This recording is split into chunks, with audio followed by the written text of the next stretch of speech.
Ministarstvo obrazovanja Tuzlanskog kantona već nekoliko godina unazad u svim osnovnim školama provodi obavezan program predškolskog odgoja i obrazovanja koji će početi u aprilu i trajati do juna.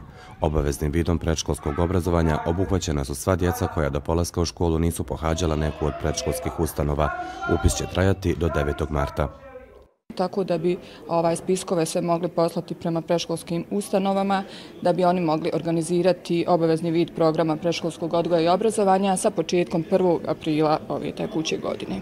Taj obavezni vid programa možemo ovom prilikom reći da će trajati od 1. aprila do 14. juna.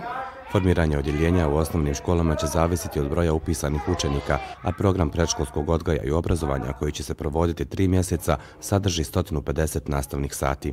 Prevashodno, znači radimo upis u osnovnim školama, a na osnovu upisa onda detektujemo koja su djeca prošla predškolsku, koja su djeca u ovom datom momentu uključena u predškolske programe. Ona koja nisu, onda ih stavljamo na spisak da trebaju da prođu obavezan program. Jedna od osnovnih škola u kojoj se godinama unazad realizira obavezan program predškolskog odgoja i obrazovanja je i Tuzlanska osnovna škola Tušanj. Prvi dan dolaska u školu bitan je za svakog prvačića, ističe direktorica ove škole.